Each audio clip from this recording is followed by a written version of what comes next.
Lenny, du auch hier. Ja, es ist verdammt kalt, aber wir wollen mal gucken, ob wir mal einen Fisch fangen. Diesmal mit einer ganz besonderen Methode, aber das werdet ihr gleich am Wasser sehen. Heute sind wir zu zweit.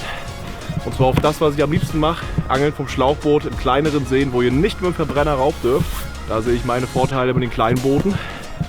Und genau das gucken wir uns jetzt an. Wir sind hier bei mir in der mecklenburgischen Seenplatte, in der Müritz-Region, also Mecklenburg-Vorpommern, Norddeutschland, kleine Gewässer. Ja, Also wahrscheinlich ein ganz geheimer See. Top Secret. Jetzt selbst baden auf eigene Gefahr.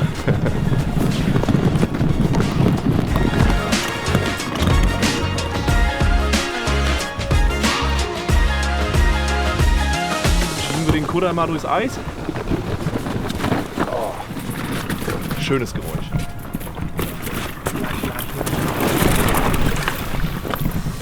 Wie immer hat der Kameramann mehr als ich. Aber Ja, ihr okay. seht, ich hab eine einzige Route bei, eine Handvoll Köder. Es reicht manchmal, hoffentlich. Vielleicht habe ich nichts vergessen, aber ja, wir werden nämlich heute mal pelagisch angeln. Und wie das geht,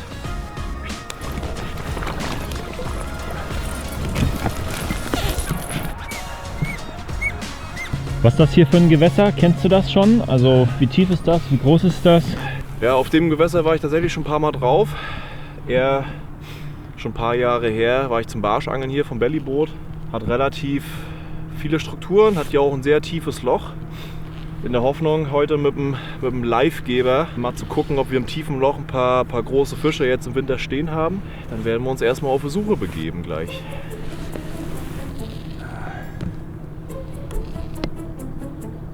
Dadurch, dass wir die letzten, ich glaube, 4-5 Wochen immer so knapp 10 Grad hatten und jetzt auf einmal die erste Nacht mit -3, glaube ich, waren es, haben, könnte es entweder richtig knallen oder gar nicht. Dadurch, dass es ein Gewässer sehr tief ist hier, glaube ich, dass die Auswirkungen von so einer Kälte geringer sind als auf jeden Fall in flachen Gewässern. Das machen wir uns heute zum Nutzen und gucken, ob wir uns heute zum coolen pelagischen Köder, boah, mein Atem dampft richtig hier, so kalt ist das, hier einen Fisch ans Band kriegen. Oh. Erster Fisch. Das ist, wenn man hier wieder nur rumspielt, das gar nicht richtig ernst nimmt und auf einmal an einem richtig großen Fisch vorbeifährt. In dem Gewässer sind zwar auch viele Karpfen, aber in der Regel, wenn die Karpfen mitkriegen, dass hier ein E-Motor läuft, sind die auch ganz schnell wieder weg. Steht jetzt hier zum Beispiel 7 Meter weg von uns, der Fisch. Ja, ist ein großer Hecht, wahrscheinlich. Kommt jetzt auch gucken zum Köder, aber ist sehr, sehr ja, entspannt drauf. Der steht direkt unterm Boot, der Bengel. Macht ja nichts.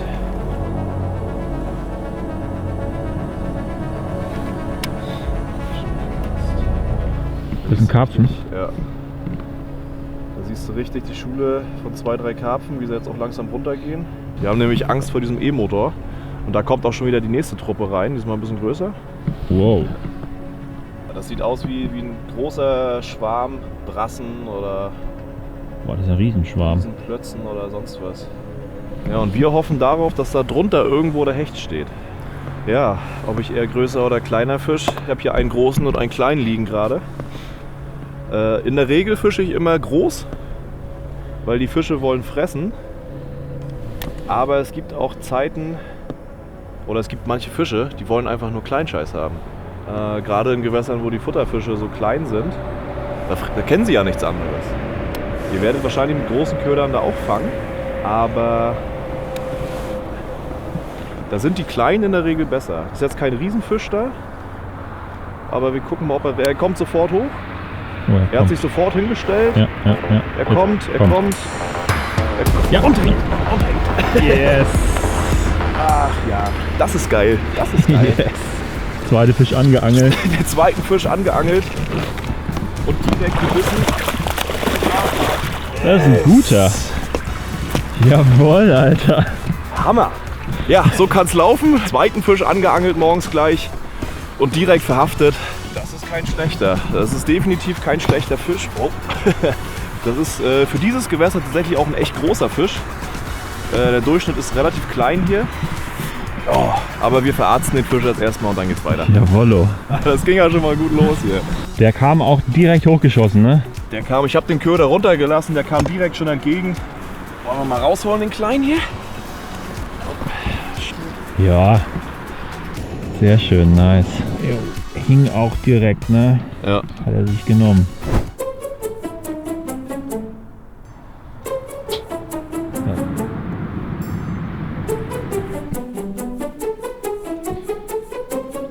Also die Gewässertiefe, in der ich Fische anangel, ist eigentlich stark davon abhängig, wie klar das Wasser ist. Ich habe Gewässer, da steht schon wieder so ein Brecher im Freiwasser. Nee, du hast Gewässer, die sind extrem klar, so wie dieses Ding hier. Da angel ich Fische, das sind Wels. Fetter Kopf, kleiner Schwanz. Ja, was machen wir hier überhaupt? Wir angeln pelagisch. Bedeutet, ich habe hier meinen Bildschirm und habe gleichzeitig einen Geber. An so einer Geberstange montiert, die man drehen kann.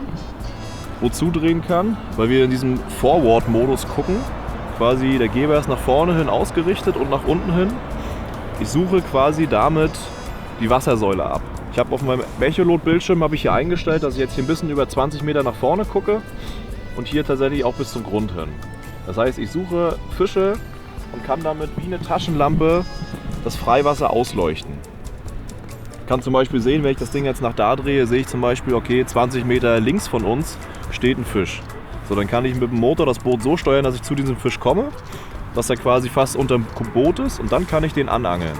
Dazu macht sich eine Baitcast-Kombo am besten, weil man hier durch diese Knopfdrückerei schnell hoch und runter kommt. Das ist dabei ganz wichtig. Das ist echt, gerade wenn man das erste Mal macht, sehr, sehr schwer, das Ganze richtig zu koordinieren, vor allem auch die Echolot-Bilder richtig einzuordnen. Ich habe, wenn ich Leute das erste Mal mit raufnehme, die denken sich immer, oh guck mal, da ist ein Fisch, da ist ein Fisch. Ich sage so, nee, das ist vielleicht eine Brasse, die 45 cm hat. Zum Beispiel hier sieht man ein schönes Bild, ist verkehrt rum. Wir haben hier einen Raubfisch, ist ein Hecht und hier drunter ein Weißfischschwarm. Ja. So, das heißt, den werde ich mal kurz anhangen. Ich habe die Geberstange auf 5 Meter nach hinten gerichtet und den Köder auf 5 Meter nach hinten gependelt. Und der Fisch dreht. Er hat gedreht, aber er beißt nicht. Man sieht es hier schön, da unten am Grund steht einer und da steht einer. Hier ist mein Köder. Ich habe meinen Köder runtergelassen, da kam der von sonst wo angeschossen. Ja. Aber es ist auf jeden Fall ein Raubfisch in der Nähe des Weißfischschwarms. Das heißt, die Fische wollen fressen. Und da kommt er, angeschossen. Ah, stoppt aber wieder ab. Vielleicht ist der kleine Köder nicht das Wahre. In der Regel kommen sie entweder sofort oder sie gucken ewig lange hinterher und spielen damit rum und gucken mal wieder und dann lassen sie es mal wieder. Also im Normalfall, wenn die Fische beißen wollen, dann kommen die auch sofort an. Ja. So wie beim ersten Fisch zu sehen war, der hat sich umgedreht und hat einfach nur Anlauf genommen.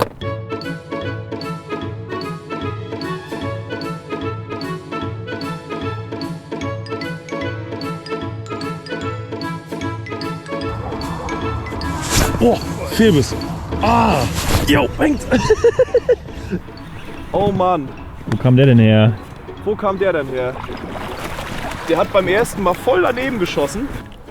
Hinger. Yes. Nice. Also da sieht man mal, dass die Fische fressen wollen. Ja? Na? Das ist kein großer Hecht, aber der hat den auf jeden Fall voll Volley genommen. Ihr braucht keinen Stinger, weil guckt euch mal an, wo der Schwanz hängt und wo der Kopf hängt. Die Fische können den Köder sehr, sehr gut analysieren. Die wissen genau, wo der Kopf ist. Die sind nicht dumm und dementsprechend wird auch immer vom Kopf attackiert. Dann können sie nicht mehr flüchten. Sick Vamper. Ja, also ihr seht, den Sick Vamper, den wollen sie nicht nur fressen, den wollen sie sogar gleich verdauen. Ja, kleiner Hecht. Der darf, wie gesagt, schnell wieder zurück. Bye, bye. Ciao. Herrlich. Ja, läuft, würde ich sagen. Ein Biss, ey. Kommt. Ja, hat reagiert.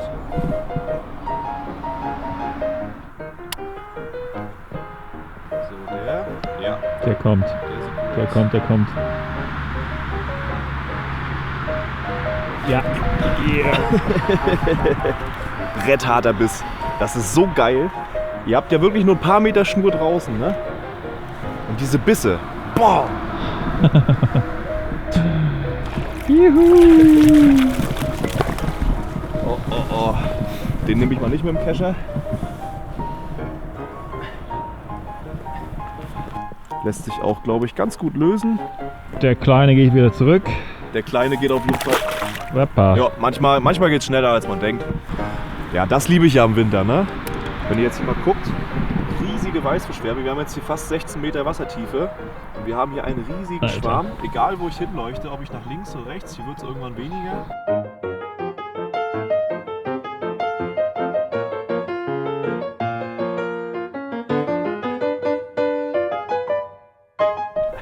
Und wieder Fisch.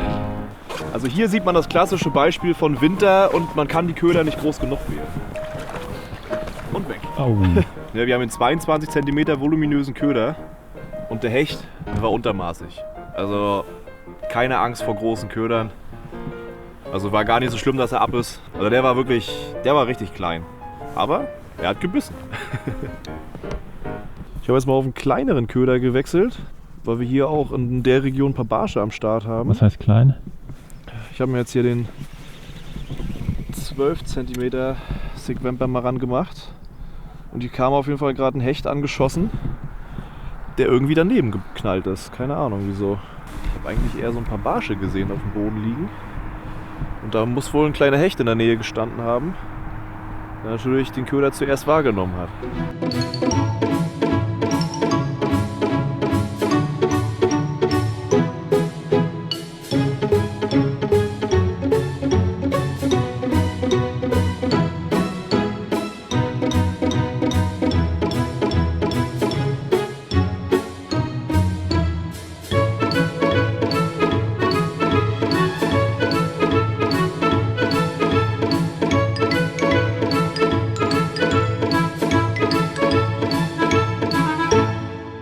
So, die Drohne ist wieder eingepackt. Das hat wohl nicht funktioniert.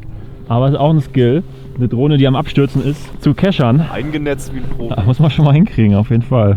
Aktuell haben die Fische gar keinen Bock mehr. Entweder reagieren die so gefühlt gar nicht auf die Köder oder die kommen wirklich nur langsam hinterher und gucken sich das an. Aber das ist Angeln. Auch das gehört dazu. Als wenn die hier gerade so einen Mittagsschlaf halten. Es kann echt sehr, sehr frustrierend sein, wenn man sieht, wie groß die Fische teilweise sind, die da stehen. Vor allem die dann deinen Köder auch sehen.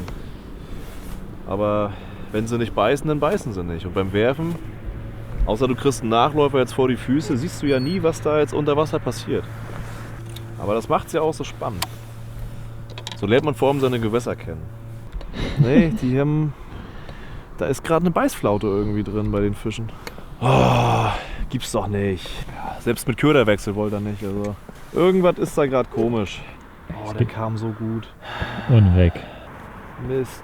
Ey, das gibt's doch nicht. Der will einfach nicht. Doch nochmal ein Köderwechsel. Die Leiden des jungen Pelagikas.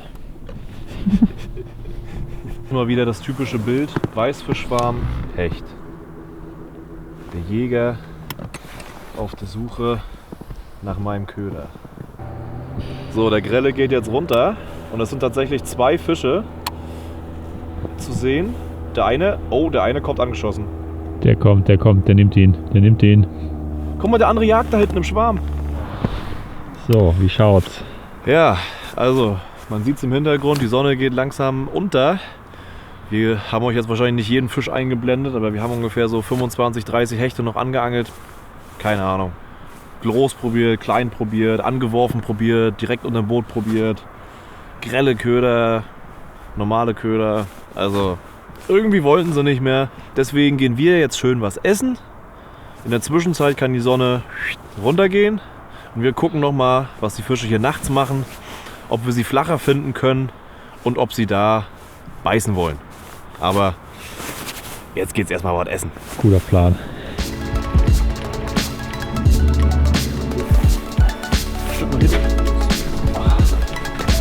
Ich weiß natürlich nicht, ob hier Gabeln dabei sind. Du hast auch was dabei.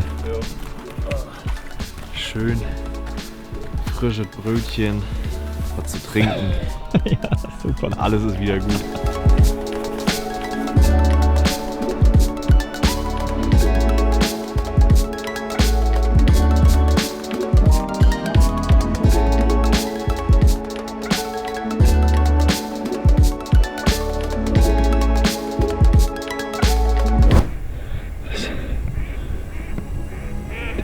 an der Oberfläche. Jo. Oh. Alter.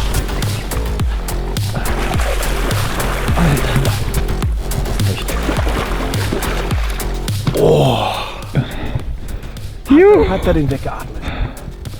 Oh. Guck dir das an, wo der Köder ist. Alter.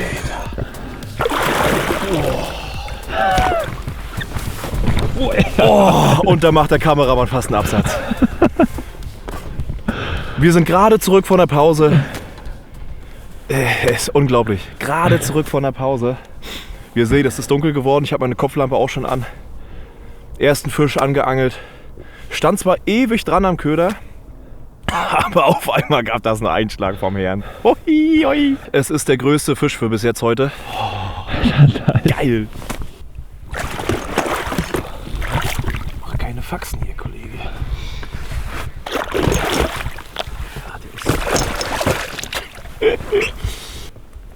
Oh. Juhu. Yes! Was ein fetter Fisch. Oh, ja, eine gute Stelle hier. Ja, der hat eine markante Stelle. Hammer. Jetzt in der Nacht müssen wir auf das Restlicht vertrauen. Jetzt haben wir noch minimal Licht. Hat scheinbar gereicht für diesen Hecht. Jetzt kommt die Knallfarbe zum Einsatz. Ja, der Einstieg eben in die Nachtsession war schneller eingeläutet, als ich eigentlich wollte. Eigentlich wollte ich nur mal kurz ins Tiefe fahren, dass wir anfangen können hier mit uns fertig machen. Aber auf einmal stand da dieser Fisch und ihr könnt es nachvollziehen, ihr seid Angler, ihr könnt nicht widerstehen, wenn da so ein fetter Fisch steht. Müsst ihr anangeln. Nee, und zwar wollte ich mein Glück für die Nacht heute mit dem Glückskeks herausfordern. Ja, da sind wir mal gespannt. Das Ganze gucken wir mal. Aber erstmal muss man immer essen.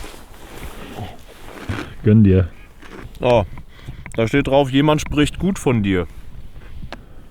Ich weiß nicht, was das jetzt aufs Angeln bezogen heißen soll. Na dann, suchen wir mal die nächsten Fische.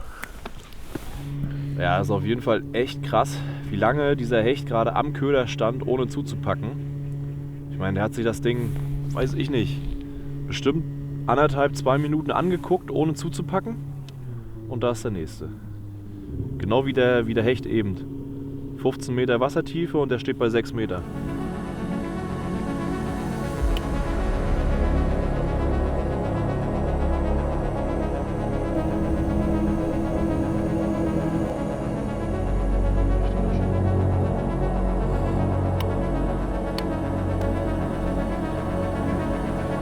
Irgendwas war da. Irgendwas hat ihn gerade.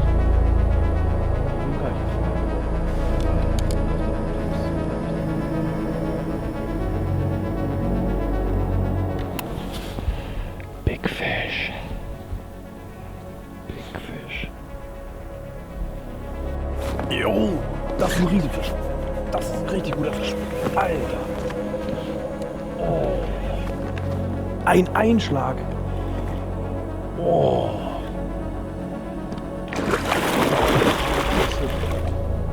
Was ein Hecht.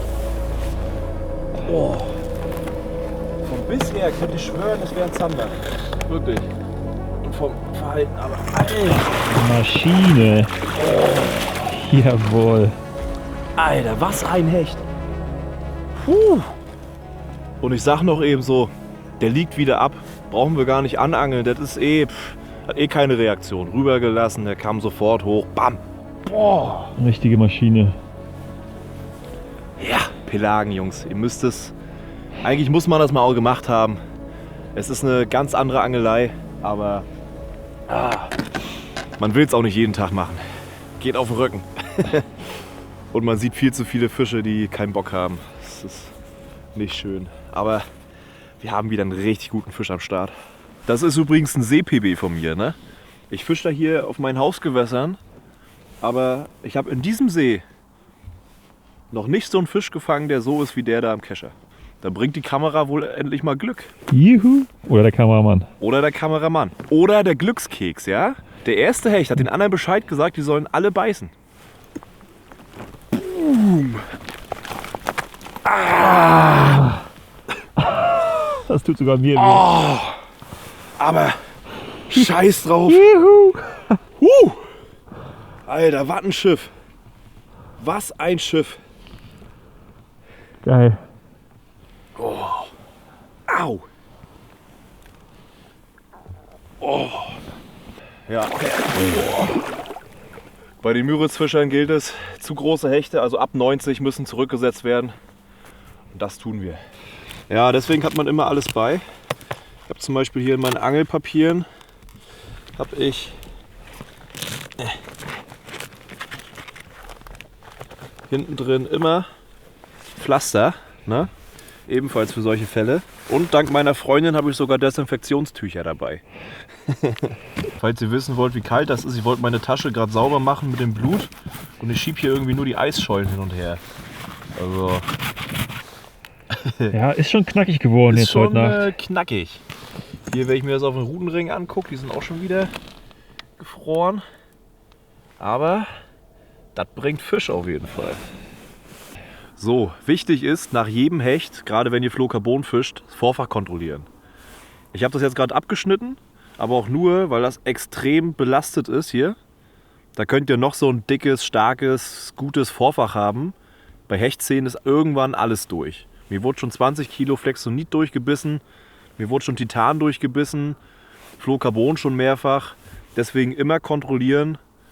Deswegen mache ich jetzt hier auch einen neuen Knoten erstmal rein.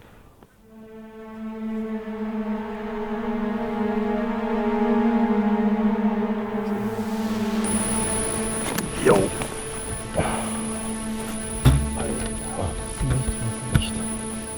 Fisch on. Oh, oh, oh. Wenn ich nervös werde, ne? Wenn ich nervös werde, der Kescher ist komplett steif gefroren. Junge! Junge! Alter! Nein! Oh. Was soll... Ja! Oh! Meine Käppi! Ja, Scheiße! Oh! Ja! Ja! Oh!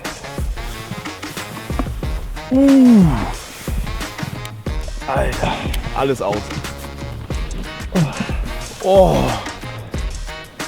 Alles aus. Alter! Alter! Geil! Wir haben die krassesten Bedingungen. Es ist alles gefroren. Boah, wir haben einfach einen fetten Zander im Netz. Richtige Maschine, ey. Boah, der stand auch ewig dran am Köder. Ewig dran und auf einmal, ich sag schon, wenn der jetzt beißt, ne? Bam! Oh. Ich zeige ihn euch mal. Ich will euch ja nicht so lange auf die Folter spannen. Meine Ringe sind alle gefroren. Ich hatte Probleme, den Köder runterzukriegen. Oh. Yes! Yes! Alter, ist das ein Tiger. Das ist definitiv ein 80er. Oh. Yes! Nice, Alter. Bam! Alter, da fehlen mir die Worte, ja, wirklich. Da fehlen mir die Worte. Da lohnt sich das ganze Rumgegurke hier. Mit diesem schönen Zander verabschieden wir uns. Es war eine erfolgreiche Tour. Tagsüber einige Hechte gefangen, da waren sie allerdings auch sehr zickig. Nachts waren sie ein bisschen besser drauf. Die Fische, die gefunden haben, haben meist auch gebissen. Sogar noch einen Zander erwischt, hätte ich gar nicht mit gerechnet. Ja, hammergeil. Also pelagische Angeln, probiert's aus. Allein zu sehen, wie der Fisch kommt, ist wie im Flachwasser Nachläufer zu kriegen und dann zu agieren. Man lernt viel über die Fische, ist wie gesagt aber auch eine eintönige Angelei. Ich bin froh, wenn ich morgen wieder werfen kann. Und bis zum nächsten Mal. Ciao, Leute. Hui.